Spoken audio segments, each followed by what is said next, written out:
নিত্য নতুন আয়োজনে আল হেরা বাংলা ওয়াজ। ওই যে দেখেন ওই ওই হুজুর, ওই বেয়াদব, এই যে নিশ্চিত হুজুর মৌলানা সাহেব, দেখেন এই যে, এই বেটা হুজুর, বেটা ওঠো, তুমি মোবাইল ধরলা কেন? দেখেন সে এতগুলো মানুষের সামনে এবার আমাদের হুজুরদেরকে লজ্জা দিল। নিশ্চিত মাদ্রাসার ছাত্র। প্রিয় ভাই ওঠো, আব্বা তুমি ওঠো। না না, তুমি বসলে আমি ওয়াজ করবো না, তুমি উঠো বাইরো। আরে বাইরে তো কো, এই চুলওয়ালা হুজুর ওঠো, তোমারে দেখুক তো। না না, দাঁড়াও দাঁড়াও, তুমি জীবনের তরে যাতে বেজ্জিত হও, যাও বাইরো, যাতে আর জীবনে তার ঘুমের মধ্যে এটা মন হইব না। না, এত বড় সাহস করলো কেন? এতটুকু অনুরোধের পরে আমি তো সুন্দর করে বলি নাই। মৌলানা সাহেব বলছেন, আমি তো শুনছি, আইসাই বলছে যে আমি এটা কোনোভাবেই পছন্দ করি না। কেন পছন্দ করি না? কিয়ামতের দিন আল্লাহ তাআলা ফেরেশতাদেরকে বলবেন, প্রত্যেক জাহান্নামী পাপীর সাথে আরো দুইজনকে একত্র করো। উহশুরুল্লাযীনা যালামু, আল্লাহ বলবেন ফেরেশতারা তোমরা একত্র করো এক নম্বর পাপীকে, দুই ওয়া আজওয়াজাহুম, তার পাপের সঙ্গীকে, পাপের দোসর, তার পাপ কাজের সহযোগী, সে যাকে বন্ধু বানাইছে অথবা সে যার বন্ধু হইছে, সে যার সঙ্গ নিয়ে, যার সান্নিধ্য নিয়ে পাপ করছে, গুনাহ করছে, মদ খাইছে, জুয়া খেলছে, নারী দেখছে, ছবি দেখছে, উলঙ্গ দৃশ্য দেখছে, মদ সুদ খাইছে, ঘুষ খাইছে, কিস্তি নিছে, খুন করছে, সন্ত্রাসী করছে, চাঁদাবাজি করছে, রাহাজারি করছে, কুফর করেছে, শিরিক করেছে, অন্যায় করেছে, জুলুম করেছে, জীবনটা লন্ডভন্ড করে দিছে, তছনছ করে দিছে।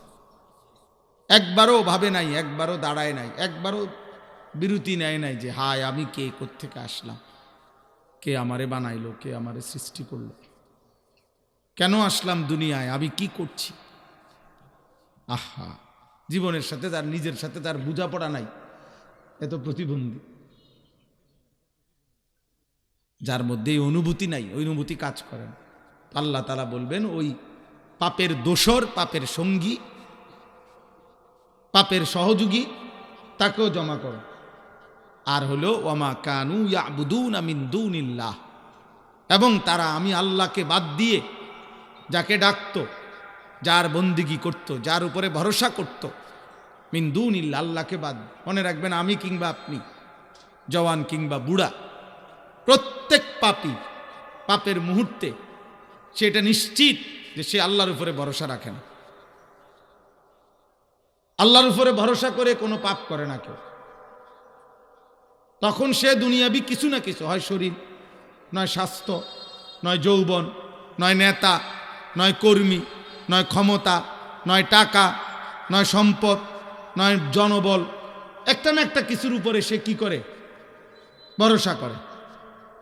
তার ওইটা আছে দেখা, হয় স্বাস্থ্য আছে, নয় যৌবন আছে, নয় ক্ষমতা আছে, নয় টাকা আছে, নয় লোক আছে, নয় মূর্তি আছে, নয় দেবতা আছে, একটা না একটা কিছু আছে। এই জন্য সে আল্লাহর উপর থেকে সরে গেছে, আস্থা আল্লাহকে ছেড়ে দিছে, এই জন্যই পাপ করতেছে।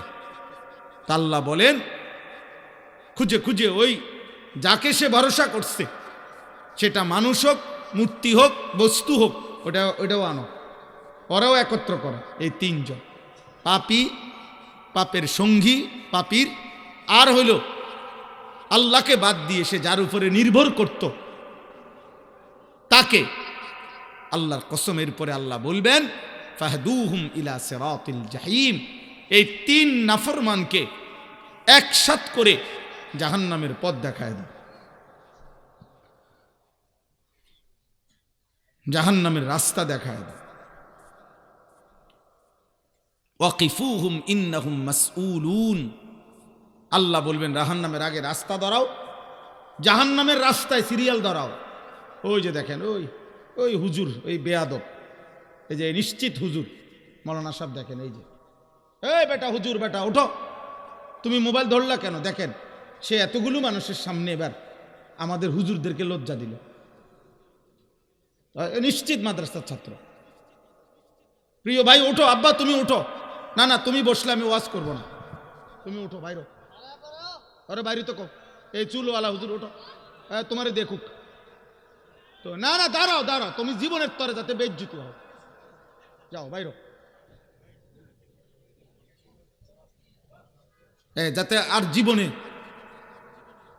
তার ঘুমের মধ্যে এটা মন হইব না। না এত বড় সাহস করলো কেন? এতটুকু অনুরোধের পরে আমি তো সুন্দর করে বলি নাই। মৌলানা সাহেব বলছেন, আমি তো শুনছি, আইসাই বলছে যে আমি এটা কোনোভাবেই পছন্দ করি না। কেন পছন্দ করি না? ফাসতামিউ লাহু ওয়া আনসিতু, এই কথা উনিও বলছেন, আমি শুনছি। আল্লাহর আদেশ এটা, আল্লাহর কালাম যখন পড়া হয় তোমরা মনোযোগ দিয়ে শোনো এবং চুপ থাকো। তো আর কোনোভাবেই মোবাইল হাতে থাকলে মনোযোগ হয় না, দিল জমে না, দিল জমে না। নওজোয়ান ভাই, তালেব এলেম যারা, মাদ্রাসার তালেব এলেম দোস্ত, আমি হাত জোড় করে বললাম, কওমি মাদ্রাসার সন্তান যারা, প্রিয় ভাই আমি অনুরোধ করলাম, উম্মতের আখিরি চারাক, উম্মতের শেষ আশার প্রদীপ আমরা কওমি মাদ্রাসার সন্তানরা। আমরা পিছলা খাইলে এই জাতির লাখো কোটি মানুষ পিছলা খাবে।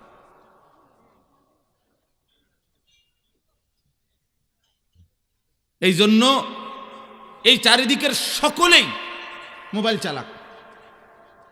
একটা মাদ্রাসার ছাত্রকে বললাম, ভাই মনে করো তোমার চারদিকের 1 কোটি মানুষও, প্রত্যেকটা তোমার বয়সী চাচাতো ভাই, মামাতো ভাই, আত্মীয় স্বজন, কিশোর যুবক, বড় মোবাইল প্রত্যেকের হাতে হাতে।